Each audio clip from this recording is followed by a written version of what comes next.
بسم الله الرحمن الرحيم. الحمد لله رب العالمين،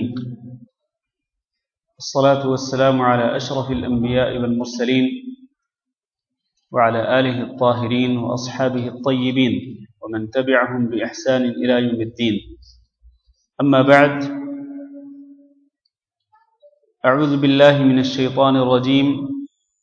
يا أيها الذين آمنوا إذا تداينتم بدين إلى أجل مسمى فاكتبوه، وليكتب بينكم كاتب بالعدل، ولا يأب كاتب أن يكتب كما علمه الله، فليكتب وليملل الذي عليه الحق وليتق الله ربه ولا يبخس منه شيئا، فإن كان الذي عليه الحق سفيها أو ضعيفا أو لا يستطيع أن يمل هو فليملل وليه بالعدل، واستشهدوا شهيدين من رجالكم، فإن لم يكونا رجلين فرجل وامرأتان ممن ترضون من الشهداء أن تضل إحداهما فتذكر إحداهما الأخرى، ولا يأبى الشهداء إذا ما دعوا، ولا تسأموا أن تكتبوه صغيرا أو كبيرا إلى أجله، ذلكم أقسط عند الله وأقوم للشهادة، وأدنى ألا ترتابوا إلا أن تكون تجارة حاضرة تديرونها بينكم، فليس عليكم جناح ألا تكتبوها، وأشهدوا إذا تبايعتم، ولا يضار كاتب ولا شهيد، وإن تفعلوا فإنه فسوق بكم، واتقوا الله ويعلمكم الله، والله بكل شيء عليم.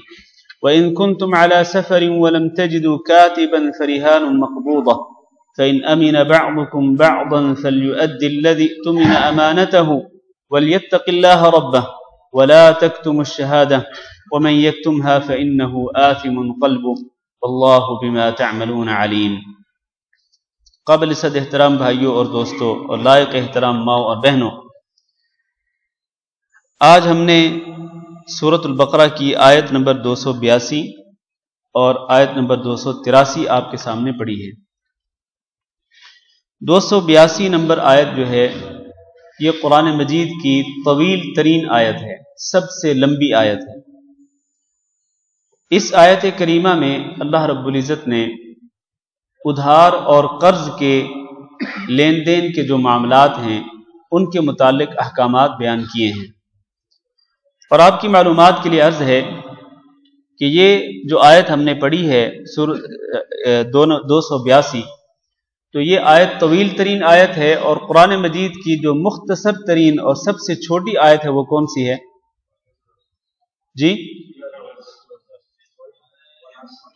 جی میرا جو سوال ہے وہ سوال یہ نہیں ہے کہ سب سے چھوٹی سورت کون سی ہے، میرا سوال یہ ہے کہ سب سے چھوٹی آیت کون سی ہے۔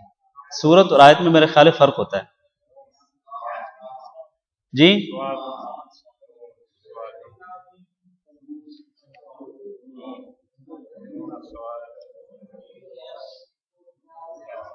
سورت یاسین، تو یک حرفی آیت جو ہے، یک حرفی آیت وہ سب سے چھوٹی آیت ہے۔ یک حرفی آیت یعنی ایک حرفی آیت ہے، اور وہ کئی ہیں، جس طرح آپ نے فرمایا نون ہے، اسی طرح صاد ہے، قاف ہے۔ تو یہ جو آیت ہے، جس طرح میں نے پہلے کہا کہ یہ آیت ادھار اور قرض پر لین دین کے معاملات کے متعلق ہے۔ اس آیت کا پچھلی آیات سے تعلق اور ربط کیا ہے؟ آپ کو معلوم ہے کہ پچھلی آیات میں ہم نے سود کے متعلق احکامات پڑھے تھے، اور سود چونکہ زیادہ تر ادھار کے معاملات میں ہوتا ہے، قرض کے معاملات میں سود ہوتا ہے، تو اس لیے اللہ رب العزت نے سود کے متعلق احکامات بیان کرنے کے بعد اب ادھار اور قرض کے معاملات کے متعلق احکامات بیان کیے ہیں۔ آپ میری بات سمجھ رہے ہیں کہ چونکہ سود زیادہ تر ادھار اور قرض کے معاملات میں ہوتا ہے، اس لیے اللہ رب العزت نے دونوں چیزوں کو ایک ساتھ بیان فرمایا کہ پہلے سود کے متعلق احکامات بیان کر دیے، اس کے بعد فوراً بعد اللہ رب العزت نے ادھار اور قرض کے معاملات کے متعلق احکامات بیان کیے ہیں۔ تو یہ احکامات کیا ہیں؟ سنیے ذرا توجہ کے ساتھ۔ اللہ فرماتے ہیں یا ایھا الذین آمنوا، اے ایمان والو۔ ہم پہلے بھی عرض کر چکے ہیں کہ یہ پکار ہے اہل ایمان کی طرف، اللہ رب العزت کی طرف سے۔ اور عبداللہ بن مسعود رضی اللہ تعالیٰ عنہ کے کہنے کے مطابق جب اللہ رب العزت یہ فرمائیں یا ایھا الذین آمنوا، ایمان والوں کو جب اللہ تعالیٰ پکاریں تو ایمان والوں کو اللہ رب العزت کی اس پکار کو توجہ کے ساتھ سننا چاہیے، غور کے ساتھ، تدبر اور فکر کے ساتھ سننا چاہیے، کیونکہ اس کے بعد اللہ رب العزت یا تو کسی خیر کا حکم دیتے ہیں یا پھر کسی شر سے منع فرماتے ہیں۔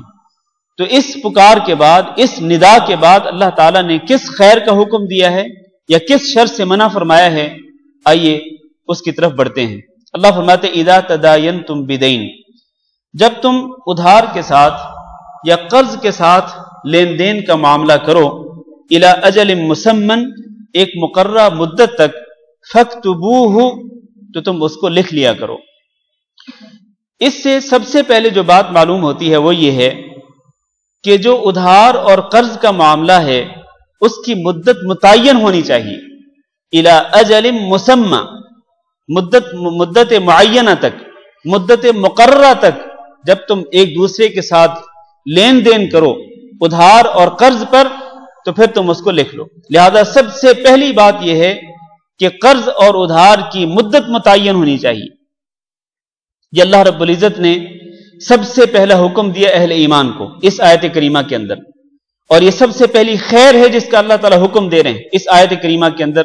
یا ایھا الذین آمنوا میں جو ندا ہے، اس ندا کے بعد سب سے پہلی جس خیر کا حکم دیا اللہ تعالیٰ نے اس آیت کریمہ کے اندر وہ یہ ہے کہ ادھار اور قرض کا جو معاملہ ہو، ادھار اور قرض پر لین دین کا جو معاملہ تمہارے درمیان ہو، آپس میں ہو، تو تم اس کی مدت متعین کرو۔ ایک شخص اگر کسی سے قرض لیتا ہے تو اس کو مدت متعین کرنی چاہیے کہ اتنی مدت کے بعد وہ یہ قرض واپس کرے گا۔ یا اگر کوئی چیز وہ خریدتا ہے کسی سے ادھار پر تو اس کی قیمت کب وہ واپس کرے گا؟ 1 دن بعد، 2 دن بعد، 3 دن بعد، 1 مہینے بعد، 1 سال بعد، مدت متعین ہونی چاہیے۔ اس مدت کا تعین اس لیے ضروری ہے کہ تاکہ بعد میں کوئی نزاع پیدا نہ ہو ان دونوں کے درمیان، بائع اور مشتری کے درمیان، فروخت کرنے والے کے درمیان اور بیچنے والے کے درمیان کوئی اختلاف پیدا نہ ہو، نزاع پیدا نہ ہو۔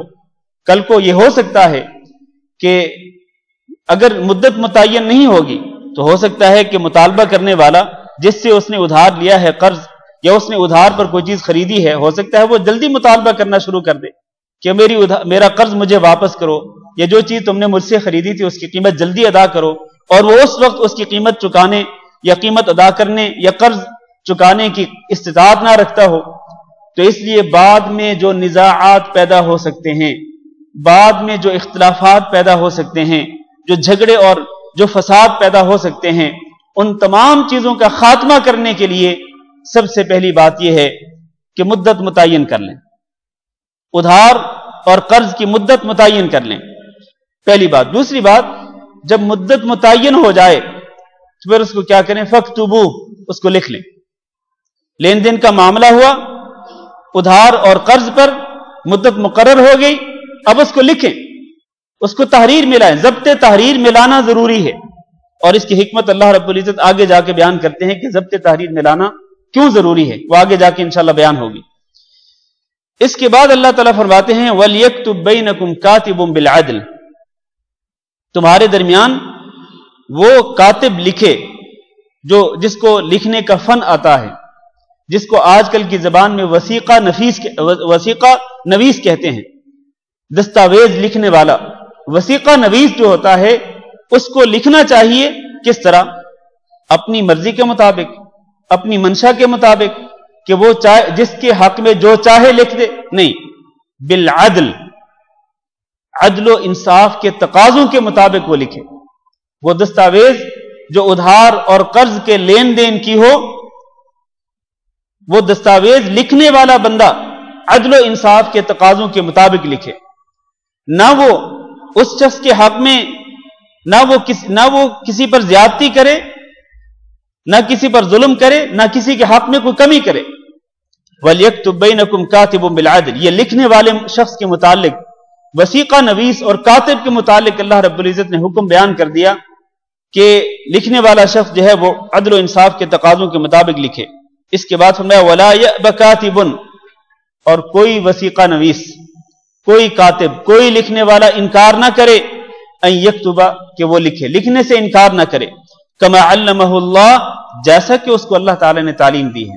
اگر اللہ تعالیٰ نے اس کو لکھنے پڑھنے کی تعلیم دی ہے، اللہ تعالیٰ نے اس کو علم دیا ہے، تو پھر اس کو لکھنے سے انکار نہیں کرنا چاہیے، بلکہ اگر اس کو بلایا جائے کہ آؤ بھائی تم ہمارے درمیان وسیقہ لکھ دو، ایک دستاویز لکھ دو جس میں یہ لین دین کا معاملہ ہو جو کہ ادھار اور قرض پر طے کیا گیا ہو، تو لکھنے والے شخص کو اللہ رب العزت کی تعلیم پر شکریہ ادا کرتے ہوئے وہ لکھنا چاہیے، اس معاملے کو ضبط تحریر میں لانا چاہیے اور اس کو تحریر کرنے سے انکار نہیں کرنا چاہیے. فَلْيَكْتُبْ، لہذا وہ لکھے. کون لکھے؟ وہ کاتب، وہ اس معاملے کو ضبط تحریر میں لائے. اب معاملہ یہ ہے کہ جب ایک طرف وہ شخص ہو جو کہ ادھار پر کوئی چیز دے رہا ہے اور دوسری طرف وہ شخص ہے جو ادھار پر ایک چیز لے رہا ہے، یا یوں کہیں کہ ایک شخص وہ ہے جو قرضہ دے رہا ہے اور دوسری طرف وہ شخص ہے جو قرضہ لے رہا ہے، ان دونوں کے درمیان معاملہ قرض اور ادھار پر طے ہو رہا ہے. لکھنے والا جو شخص ہے وہ کس کے کہنے پر لکھے؟ جس کا حق ہے، یعنی جو ادھار پر دے رہا ہے، جو قرض دے رہا ہے وہ لکھوائے، یا جو قرض لے رہا ہے یا ادھار پر کوئی چیز وصول کر رہا ہے وہ لکھوائے؟ اللہ تعالیٰ نے اس کے متعلق ایک ضابطہ بیان کر دیا. وہ ضابطہ کیا ہے؟ فرمایا وَلْيُمْلِ لِلَّذِي عَلَيْهِ الْحَقُّ، املا وہ کروائے، کاتب اور وسیقہ نویس کو لکھوائے وہ شخص جس پر حق ہے، یعنی جو ادھار پر کوئی چیز لے رہا ہے، جو شخص مقروض ہے، قرضہ لے چکا ہے، وہ اس کو چاہیے کہ وہ املا کروائے، وہ اس کو لکھوائے، وسیقہ نویس کو بتلائے کہ بھائی دیکھو میں جس کا نام یہ ہے، جس کا شناختی card I D card number یہ ہے، میں فلاں آدمی جس کا نام یہ ہے، جس کا آئی ڈی نمبر یہ ہے اور جو فلاں جگہ کا رہنے والا ہے، پہچان کے متعلق جو بھی چیز ہو، نام، باقی بطاقہ وغیرہ کا نمبر جو ہے، وہ سارا سب کچھ بتلانے کے بعد وہ یہ کہے کہ میں اس آدمی سے اتنی اماؤنٹ قرض کے طور پر لے رہا ہوں اور اس کی مدت اتنی ہے، اتنی مدت میں مجھے اس کو واپس کرنی ہے یہ اماؤنٹ، یا وہ ادھار کے میں نے فلاں چیز اس سے خریدی ہے ادھار پر اور اس کی قیمت میں اتنے عرصے کے بعد ادا کروں گا. وَلْيُمْلِ لِلَّذِي عَلَيْهِ الْحَقُّ، وہ شخص جس پر حق ہے وہ املا کروائے، وہ اس کو لکھوائے، لیکن وَلْيَتَّقِ اللَّهَ رَبَّهُ، اس کو چاہیے کہ وہ اپنے رب سے، اللہ جو کہ اس کا رب ہے، وہ اس سے ڈرے. وَلَا يَبْخَسْ مِنْهُ شَيْئًا، اور وہ اس حق میں سے کوئی کمی نہ کرے، جو اس پر حق ہے اس حق میں وہ کوئی کمی نہ کرے، وہ حق پورے کا پورا لکھوا دے. اگر اس نے 100 دینار لیا ہے تو 100 دینار پورے کا پورا لکھوائے. اگر اس نے 1000 دینار کی کوئی چیز خریدی ہے، وہ کوئی بھی چیز ہو، تو وہ 1000 دینار پورے کا پورا لکھوائے. یہ نہیں کہ اس نے 1000 دینار کی کوئی چیز ادھار پر لی لیکن جب وہ وسیقہ نویس سے لکھواتا ہے تو وہ اس کی قیمت 900 دینار لکھواتا ہے. ظاہر ہے کہ جس شخص سے وہ ادھار پر چیز لے رہا ہے اگر اس کی قیمت وہ کم کر کے لکھوائے گا تو اس کا نقصان ہوگا. ہونا یہ چاہیے تھا کہ یہ اس سے اچھا سلوک کرتا اور اس کا احسان مند ہوتا، اس کی بجائے اگر وہ اس کے حق میں کمی کرتا ہے تو اس سے اللہ رب العزت نے منع فرما دیا. لا يبخس منه شيئا، اس کو اللہ تعالیٰ سے ڈرنا چاہیے جو کہ اس کا رب ہے اور اس کو اپنے حق میں کوئی کمی نہیں کرنی چاہیے. اس کے بعد اللہ رب العزت نے جب یہ ہدایت دے دی کہ لکھے گا کون اور لکھوائے گا کون، لکھنے والا کون ہوگا، اس کو کیسے لکھنا چاہیے عدل و انصاف کے تقاضوں کے مطابق، لکھوانے والا کون ہوگا اور وہ کس طرح لکھوائے گا، اس کے متعلق اللہ تعالیٰ نے تعلیمات دے دی کہ لکھوانے والا وہ ہوگا جس پر حق ہے، جو مقروض ہے، اور وہ اللہ تعالیٰ سے ڈرتے ہوئے لکھوائے اور وہ پورا پورا حق لکھوائے اور اس میں کوئی کمی نہ کرے. اس کے بعد جو شخص لکھوانے والا ہے، جس پر حق ہے، جو مقروض ہے، فرض کریں اگر وہ لکھوانے کی صلاحیت ہی نہیں رکھتا ہے، فرض کر لیں کہ اگر وہ شخص جو کہ مقروض ہے یا جو ادھار پر کوئی چیز لے رہا ہے، اگر وہ لکھوانے کی صلاحیت نہیں رکھتا جبکہ اللہ تعالیٰ نے اسی کو لکھوانے کا حکم دیا ہے، اگر وہ صلاحیت ہی نہیں رکھتا لکھوانے کی تو پھر وہ کیا کرے؟ اللہ فرماتے ہیں فَإِن كَانَ الَّذِي عَلَيْهِ الْحَقُّ سَفِيهًا، اگر وہ شخص جس پر حق ہے، جس نے املا کروانی ہے، جس نے لکھوانا ہے، اگر وہ نادان ہو، او ضعیفاً، یا وہ کمزور ہو، کمزور سے مراد جسمانی کمزوری نہیں بلکہ عقلی کمزوری ہے، دماغی کمزوری ہے کہ اس کو اتنی سمجھ بوجھ نہیں ہے کہ وہ املا کروا سکے، وہ لکھوا سکے، او لا يستطيع ان يمل هو، یا وہ املا کروانے کی استطاعت ہی نہیں رکھتا ہے، معنی یہ ہے کہ ہو سکتا ہے وہ گنگا ہو سکتا ہے وہ شخص جو ادھار پر کوئی چیز لے رہا ہے یا وہ قرضہ لے رہا ہے، ہو سکتا ہے وہ گنگا ہو، وہ بولنے کی صلاحیت ہی نہ رکھتا ہو۔ یہ تین وجوہات ہیں، عدم استطاعت، عدم قدرت کی تین وجوہات ہیں کہ وہ نادان ہو، یا وہ دماغی طور پر کمزور ہو، یا وہ بولنے کی صلاحیت نہ رکھتا ہو، املا کروانے کی صلاحیت اس کے اندر نہ ہو۔ ان تین وجوہات میں سے کسی وجہ کی بنا پر اگر وہ املا کروانے کی قدرت نہیں رکھتا تو کیا کریں؟ فَلْيُمْلِلْ وَلِيُّهُ بِالْعَدْلِ، تو پھر اس کا جو سرپرست ہے، کس کا سرپرست؟ جس پر قرضہ ہے، جو ادھار پر کوئی چیز لے رہا ہے، جس پر حق ہے، جس کے ذمے کوئی حق باقی ہے کسی کا، تو اگر وہ خود املا کروانے اور لکھوانے کی صلاحیت نہیں رکھتا تو اس کا جو سرپرست ہے وہ املا کروائے بالعدل، لیکن اس کے لیے بھی ضروری ہے کہ وہ عدل و انصاف کے تقاضوں کے مطابق وہ املا کروائے اور اس معاملے کو ضبط تحریر میں لائے۔ گویا کہ اللہ رب العزت نے وضاحت کر دی کہ اگر کوئی شخص نہیں لکھوا سکتا ان تین وجوہات میں سے کسی وجہ کی بنا پر، تو پھر اس کا جو سرپرست ہے، اور سرپرست کوئی بھی ہو سکتا ہے، اس کا قریبی رشتہ دار بھی ہو سکتا ہے، اگر قریبی رشتہ دار نہیں تو اس کا دور کا رشتہ دار بھی ہو سکتا ہے، یا اس کا کوئی وکیل بھی ہو سکتا ہے، جیسے کہ آج کل آپ کو معلوم ہے کہ عدالتوں کے اندر زیادہ تر کام جو ہے وہ وکیلوں کے ذریعے ہوتے ہیں، تو کوئی شخص وکیل کو اپنا سرپرست مانتے ہوئے اس کے ذمہ لگا دے کہ بھئی میں تو املا نہیں کروا سکتا، یہ دستاویز نہیں لکھوا سکتا، چلو تم میری طرف سے میری وکالت کرتے ہوئے اس دستاویز کو لکھوا دو، تو کوئی حرج نہیں، اس کا وکیل عدل و انصاف کے تقاضوں کے مطابق سچائی کے ساتھ، بالکل وضاحت کے ساتھ، صراحت کے ساتھ جو بھی معاملہ طے ہوا ہو ان دونوں کے درمیان وہ اس کو لکھوا دے۔ اب اس کے بعد یہاں تک اللہ رب العزت نے دو چیزیں بیان کی ہیں، ایک یہ کہ لین دین کا وہ معاملہ جو ادھار اور قرض پر طے ہو، ایک تو اللہ رب العزت نے اس کی مدت مقرر کرنے کا حکم دیا، دوسرا اللہ رب العزت نے اس کو ضبط تحریر میں لکھنے کا حکم دیا، ضبط تحریر میں لانے اور لکھنے کا حکم دیا، پھر لکھنے والے کے متعلق ہدایات دے دی، لکھوانے والے کے متعلق بھی ہدایات دے دی، اور اگر لکھوانے والا نہ لکھوا سکے تو پھر کون لکھوائے اس کے متعلق ہدایات دے دی۔ اب ایک تیسری چیز آئی، تیسری بات یہ ہے کہ کیا کسی کی گواہی بھی ضروری ہے یا نہیں؟ اس لین دین کے معاملے میں جو کہ ادھار اور قرض پر طے ہوا ہے، کیا اس میں کسی کی گواہی کی ضرورت بھی ہے یا نہیں؟ اللہ فرماتے ہیں وَاسْتَشْهِدُوا شَهِيدَيْنِ مِن رِجَالِكُمْ، تم اپنے میں سے یعنی مردوں میں سے دو شخصوں کو گواہ بنا لو۔ وَاسْتَشْهِدُوا شَهِيدَيْنِ مِن رِجَالِكُمْ، مردوں میں سے دو گواہوں کو گواہ بنا لو، یعنی جب دستاویز لکھی جا رہی ہو اس وقت دو فریقوں کے علاوہ، دو فریق کون سے ہیں؟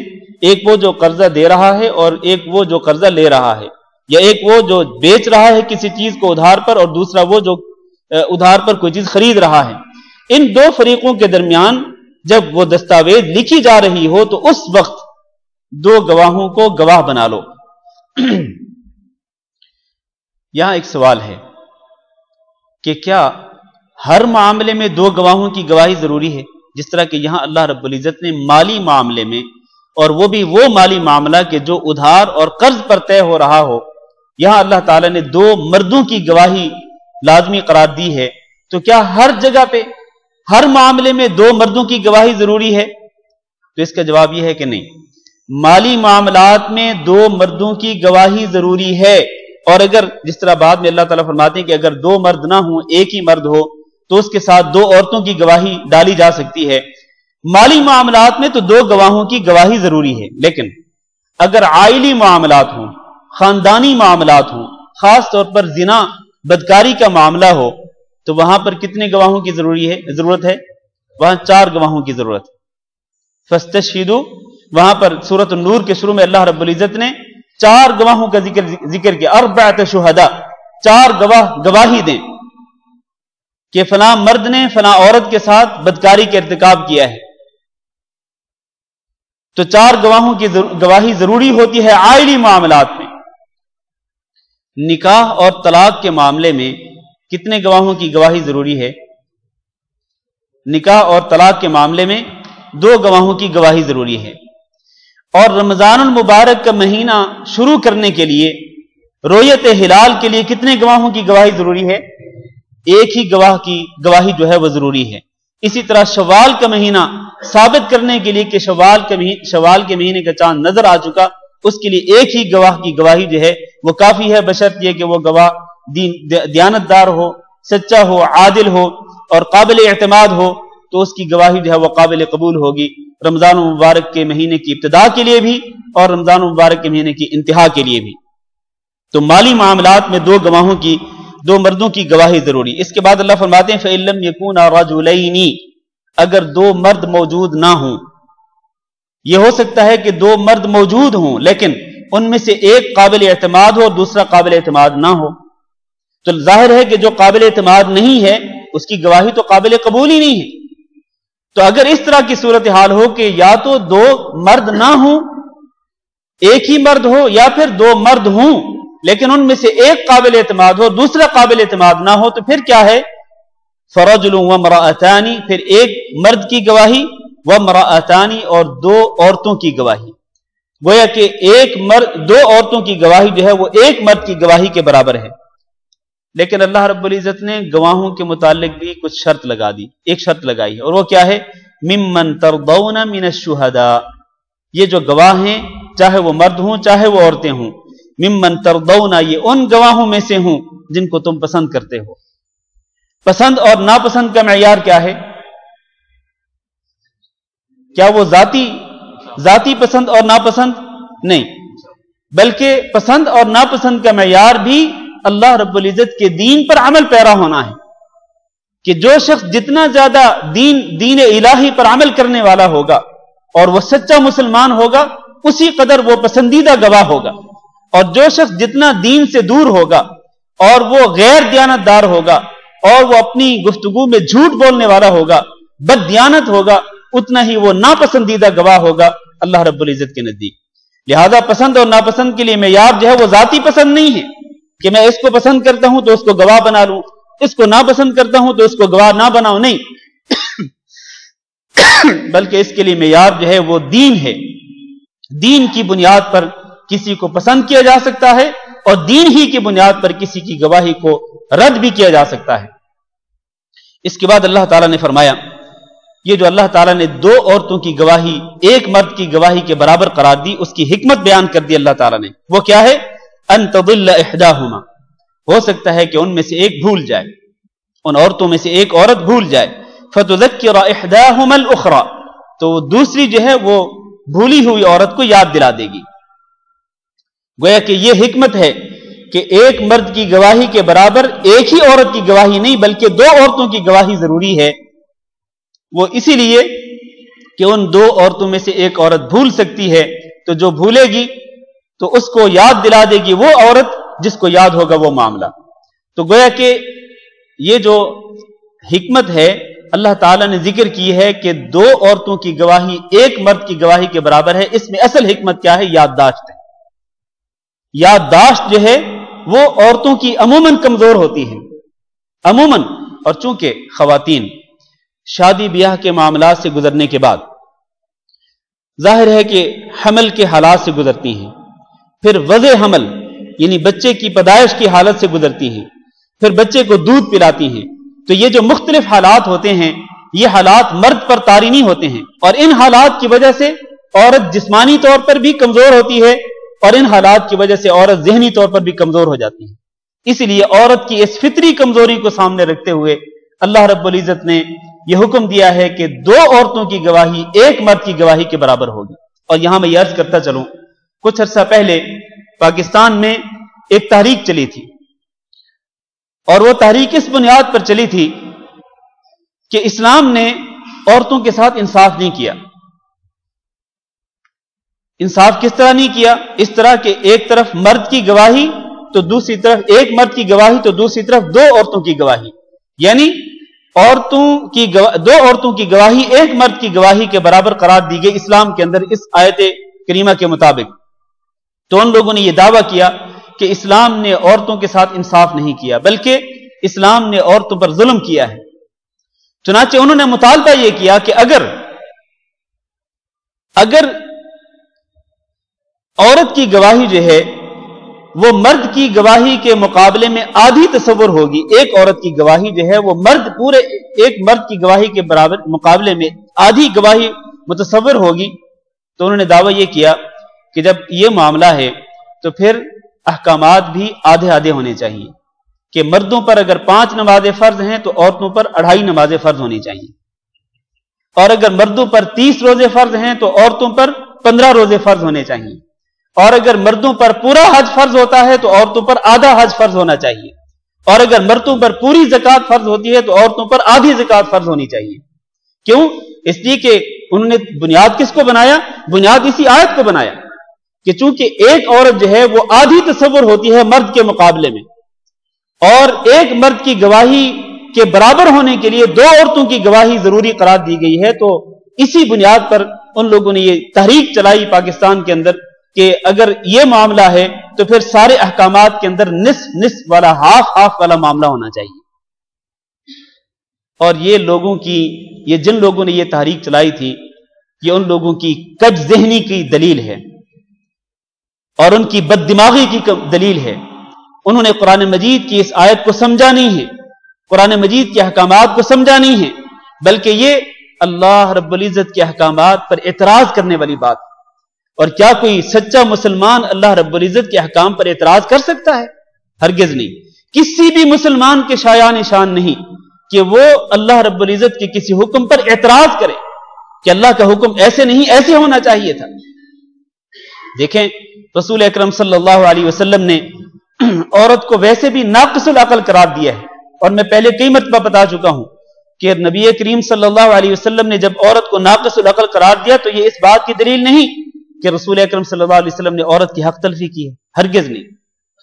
اسلام نے عورت کی کوئی حق تلفی نہیں کی، نہ قرآن نے حق تلفی کی، نہ رسول اکرم صلی اللہ علیہ وسلم نے عورت کی حق تلفی کی، بلکہ در حقیقت بات یہ ہے کہ اللہ رب العزت نے اور رسول اکرم صلی اللہ علیہ وسلم نے عورت کی فطری کمزوریوں کو سامنے رکھا ہے۔ فطری کمزوریوں کی وجہ سے عورت ناقص العقل قرار دی گئی ہے، اور میں پہلے بھی بتلا چکا ہوں کہ ناقص العقل ہونا دوسری بات ہے، جس کا معنی یہ ہے کہ فہم و فراست کم ہوتی ہے عورتوں کے اندر بنسبت مردوں کے، یہ ایک الگ بات ہے، اور شاطر ہونا، ذہین ہونا، یہ ایک دوسری بات ہے۔ عموماً تعلیم میں یہ دیکھا جاتا ہے، تعلیمی میدان میں، کہ لڑکیاں وہ ذہانت کے لحاظ سے وہ آگے بڑھ جاتی ہیں، اور وہ لڑکوں سے آگے نمبر لے جاتی، زیادہ نمبر لے جاتی ہیں، ان کی پوزیشنیں زیادہ ہوتی ہیں لڑکیوں کی۔ یہ اس بات کی دلیل نہیں ہے کہ فہم و فراست بھی زیادہ ہوتی ہے عورتوں کے اندر، نہیں، فہم و فراست جو ہے وہ زیادہ مردوں کے اندر ہوتی ہے، اسی لیے اللہ رب العزت نے مردوں کو ذمہ دار بنایا ہے عورتوں کو۔ الرجال قوامون علی النساء، کہ مرد جو ہیں وہ عورتوں کے ذمہ دار ہیں، نہ یہ کہ عورتیں مردوں کی ذمہ دار ہیں، اگرچہ آج کل معاملہ برعکس ہو چکا ہے اس کے۔ بہرحال خلاصہ یہ ہے کہ اللہ رب العزت نے جہاں پر جو حکمت بیان فرمائی ہے وہ عورت کی یادداشت سے متعلق ہے، کہ عورت کی یادداشت کمزور ہوتی ہے، اس لیے اس کی گواہی جو ہے وہ آدھی تصور کی جائے گی ایک مرد کے برابر مقابلے میں، لہذا مرد کی گواہی کے برابر گواہی کرنے کے لیے 2 عورتوں کی گواہی ضروری ہے کہ ان میں سے ایک اگر بھول جائے تو دوسری اس کو یاد دلا دے۔